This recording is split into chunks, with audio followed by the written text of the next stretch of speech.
Ya Allah, kami sebentar akan mendengarkan kebenaran firman-Mu.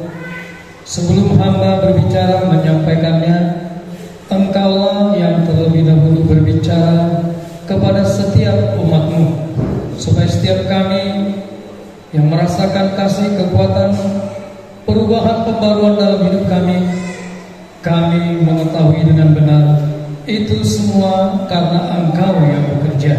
Itu adalah karena karya-Mu di tiap hati kami semua di tempat ini. Biar Engkau yang bekerja mendahului langkah-langkah hamba.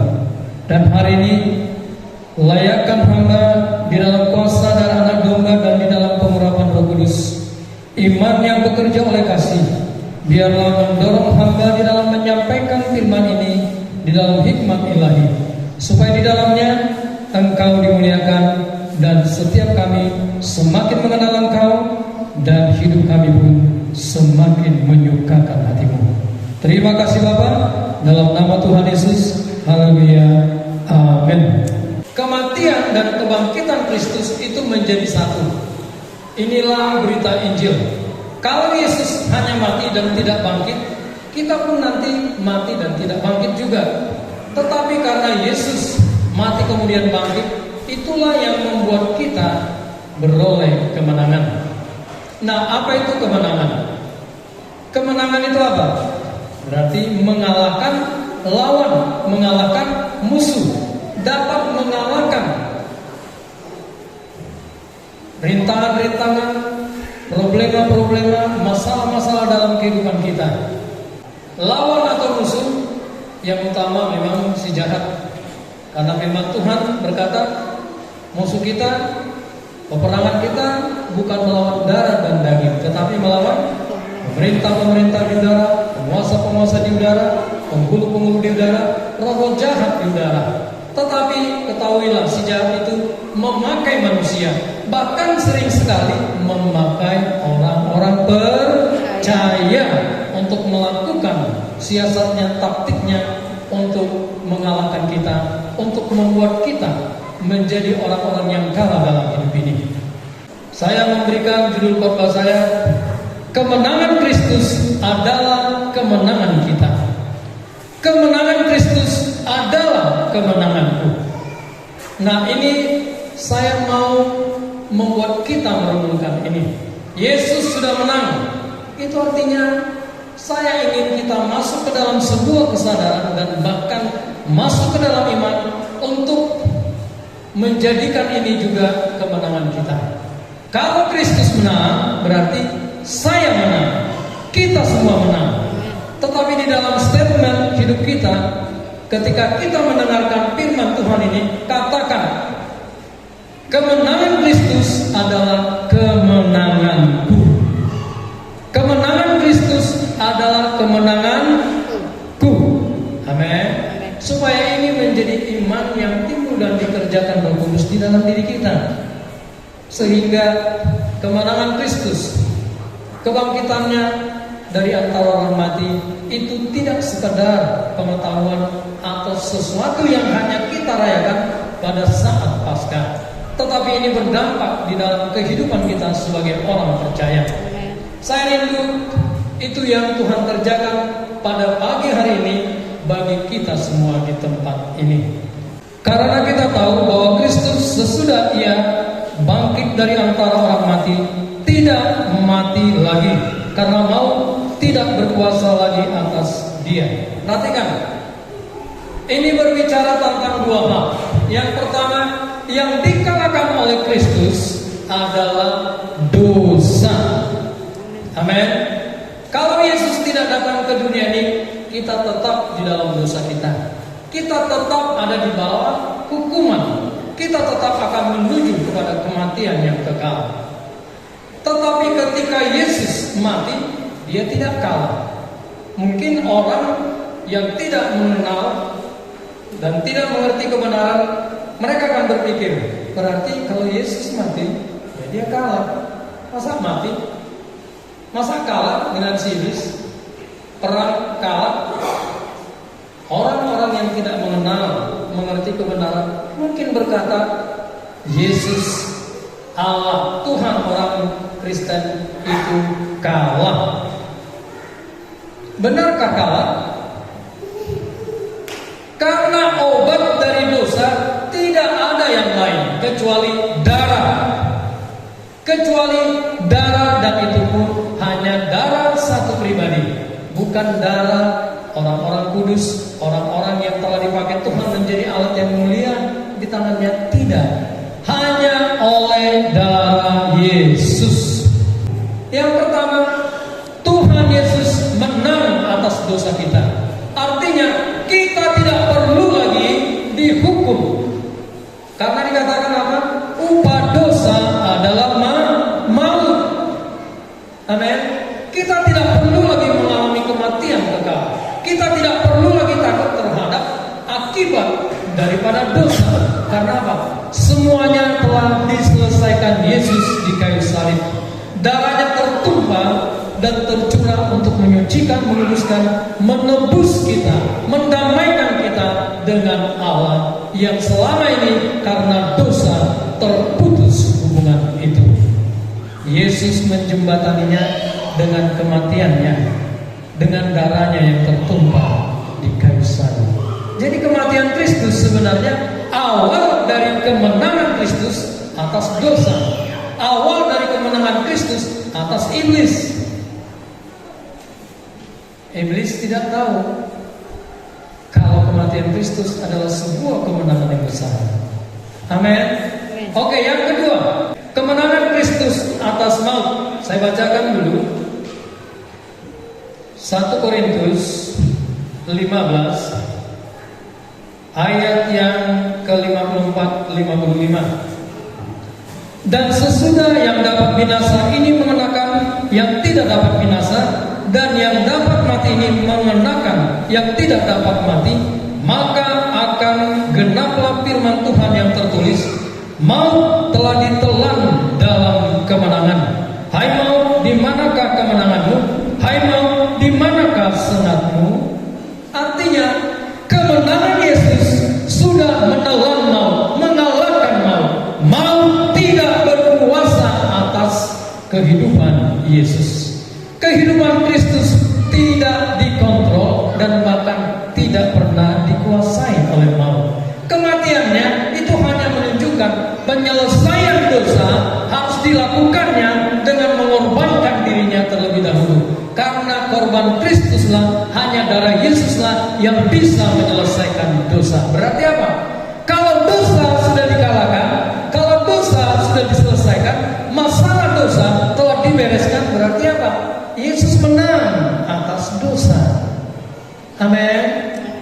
Itu juga sebenarnya menunjukkan kepada kita ada di dalam kemenangan yang Tuhan sudah berikan.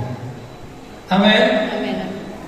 Ini yang menunjukkan kepada kita, dikatakan maut tidak berkuasa lagi. Artinya bagaimana? Ketika Yesus mati pada hari yang ketiga, bangkit atau tidak? Dia bangkit. Ya, banyak fakta data, bahkan dicek pun secara ilmiah untuk melihat kelemahan Alkitab. Tetaplah kebenaran firman Tuhan menyatakan bahwa kubur itu sudah kosong. Bahkan malaikat Tuhan berkata, dia yang kamu cari tidak ada lagi di sini karena dia telah bangkit. Amin. Tadi pagi kita bersama anak kita merayakan Paskah sambil mencari telur. Tanpa sadar, tanpa dibuat-buat, ini sebuah kegembiraan yang terjadi. Anak-anak gak disuruh gembira, tapi itu otomatis bergembira karena merayakan Paskah. Apalagi mengingat telur yang harus dicari. Amin. Pagi-pagi mungkin sudah, ya mungkin paling tidak bilang sama orang tuanya untuk membangunkan. Amin ya. Tetapi kita lihat anak-anak ya mencari telur Paskah, datang beribadah dengan bergembira. Datang pagi-pagi, ada yang jam 5, ada yang setengah 6 sudah datang ke tempat ini. Bahkan orang tua atau opung-opungnya sudah ikut datang mengantarkannya. Sukacita kita bersama. Karena apa?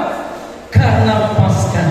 Karena Yesus telah bangkit. Berarti dia telah mengalahkan maut.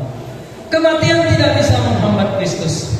Dan akhirnya seperti yang kita tahu, yang sudah disampaikan Alkitab, Yesus akhirnya menampakkan diri. Kemudian apa? Terangkat naik ke surga dan tinggal di rumahnya yang kekal, di tempat aslinya, yaitu di surga yang mulia. Amin. Amin ya. Ini yang dikalahkan oleh Kristus. Inilah kemenangan Kristus yang nyata sesuai dengan kebenaran firman Tuhan ini. Setelah Yesus bangkit, Dia tidak mati lagi. Berarti apa? Hidup selama-lamanya. 8 dikatakan, jadi jika kita telah mati dengan Kristus, kita percaya bahwa kita akan hidup juga dengan Dia. Jadi ini menjadi satu paket teman-teman.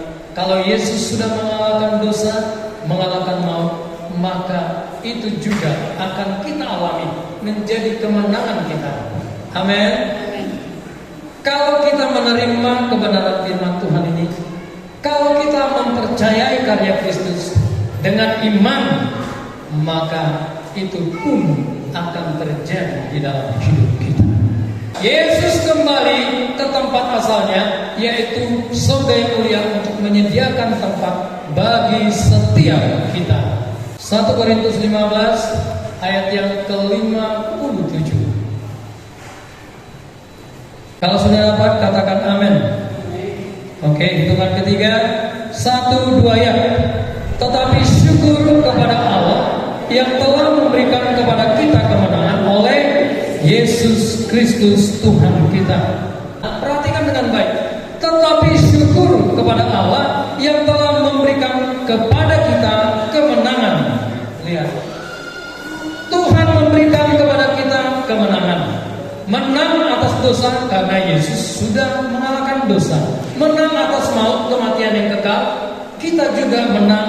Dan ketika kita nanti meninggalkan dunia yang fana ini, kita semua akan hidup untuk selama-lamanya.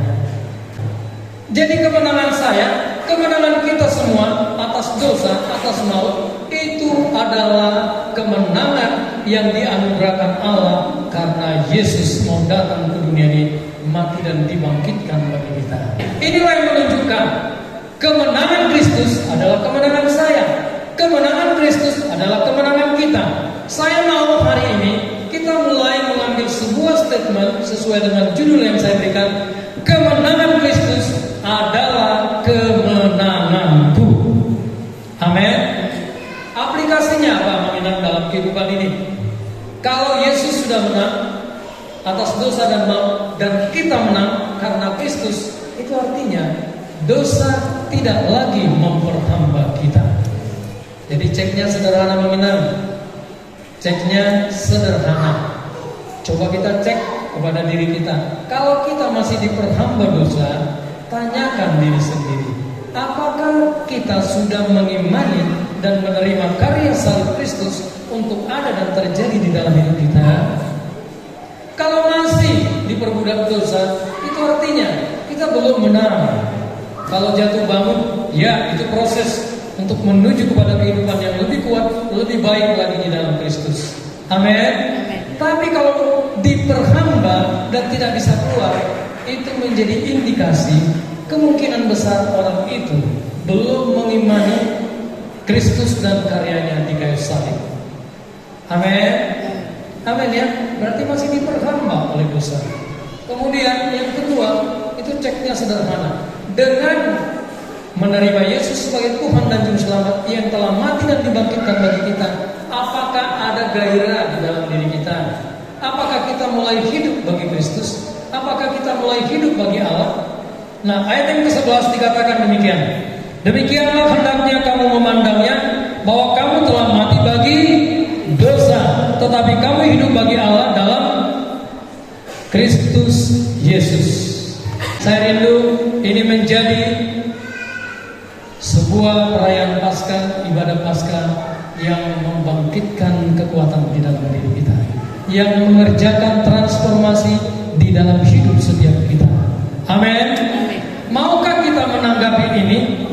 Maukah kita merespon ini dengan respon yang benar?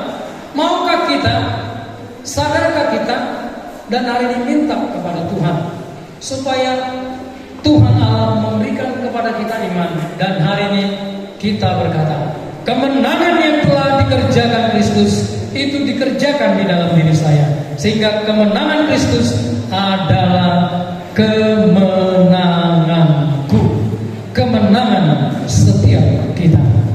Ya Allah Bapa, sempurnakanlah firman ini, dan biarlah Engkau memberikan iman di dalam diri setiap kami, sehingga kami hari ini berkata, kemenangan Kristus adalah kemenanganku juga. Terima kasih Bapa, dalam nama Tuhan Yesus. Haleluya. Amin.